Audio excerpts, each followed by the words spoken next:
নমস্কার বন্ধুরা, আমার রান্নাঘরে সবাইকে স্বাগত। এখন ভীষণ গরম, আর গরমের মধ্যে একটু টক দই হলে কেমন হয়।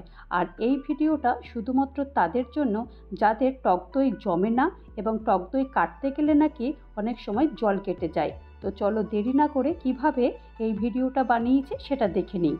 প্রথমেই আমি এখানে গ্যাসে কড়াই বসিয়ে দিয়েছি, আর এখানে আমি 1/2 লিটার দুধ নিয়েছি। দুধটা একদম নর্মাল প্যাকেটের দুধ, এখানে কিন্তু ফুল ফ্যাট আমি দুধ নিয়ে নিই। তোমরা চাইলে এখানে ফুল ফ্যাট দুধ নিতে পারো। আমি একদম নর্মাল প্যাকেটের দুধ দিয়ে তোমাদেরকে তৈরি করে দেখাবো কিভাবে একদম চাপ দই হয়। তো আমি দুধটা তো কড়াইতে দিয়ে দিয়েছি, আর দুধটা যতক্ষণ পর্যন্ত না একটু ফুট আসে ততক্ষণ পর্যন্ত দুধটা এইভাবেই আমি জাল দেব। কারণ এইভাবে জাল দিতে হবে এই কারণে যে দুধে যাতে একদম সর না আসে। তা দেখো দুধটা কিন্তু ফুটে গেছে, আর এই রকম অবস্থাতে আমি এখানে মিল্ক পাউডার দেবো। আমি এখানে 2 টেবিল চামচ মতো আমি এখানে মিল্ক পাউডার দিয়েছি। মিল্ক পাউডারটা এই কারণেই দিয়েছি যে খুব তাড়াতাড়ি এই দুধটা ঘন হয়ে যাবে। আর মিল্ক পাউডার দিয়েছি বলে এটা এইরকম হ্যান্ড হুইস্ক দিয়ে ভালো করে এটাকে মিশিয়ে দেবো।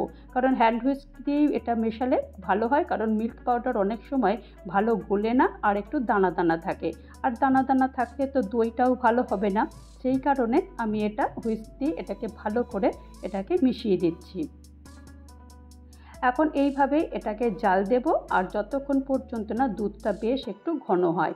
আর এই দুধের জালটা কিন্তু একদম কন্টিনিউয়াসলি হাতা দিয়ে নাড়তে হবে, কারণ হাতা দিয়ে না নাড়লে দুধের মধ্যে একটা সর পড়ে যাবে। আর সরটা কিন্তু আমি দইয়ের ক্ষেত্রে একদমই চাইছি না, যাতে করে দুধের মধ্যে একদমই যেন সর বা মালাই না পড়ে।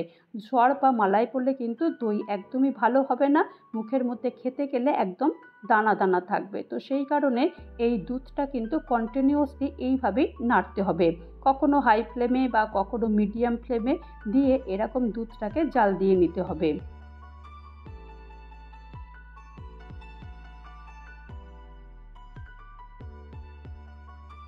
তো দেখো এইভাবেই কিন্তু কন্টিনিউয়াসলি এরকম নাড়তে হবে, সব সময় নাড়তে হবে। না নাড়লে কিন্তু তলাতেও লেগে যেতে পারে।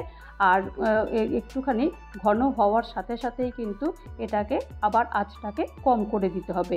একবার কম করে দিতে হবে, একবার বেশি আওয়াজ দিতে হবে। দেখো আমি কিন্তু ঠিক এইভাবেই দুধটাকে জাল দিয়ে নিচ্ছি, কখনো বেশি আঁচে দিচ্ছি, কখনো বা আবার মিডিয়াম আঁচে দিচ্ছি।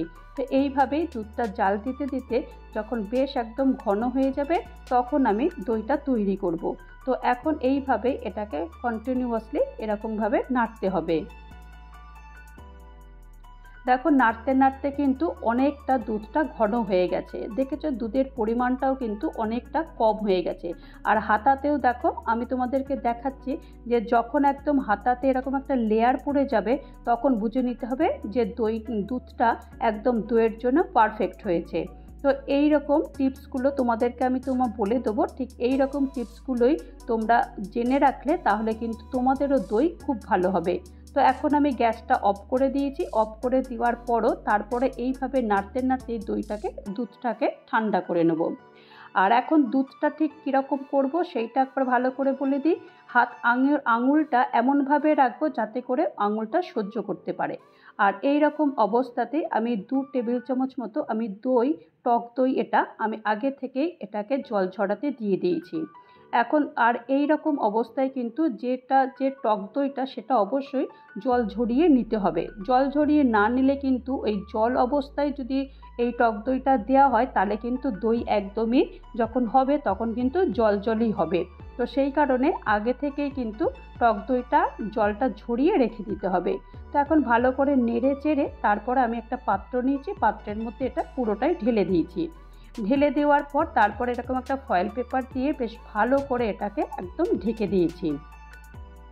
তোমাদের কাছে ফয়েল পেপার না থাকলে এমনি নর্মাল কোনো একটা প্লেট বা ঢাকনা দিয়ে এটাকে দিয়ে দিতে পারো। এরপরে একটা গরম একটা তোয়ালে দিয়েছি, তোয়ালেটা দিয়ে বেশ ভালো করে এটাকে পুরো একদম ভালো করে ঢেকে দিতে হবে 6 থেকে 7 ঘন্টার জন্য।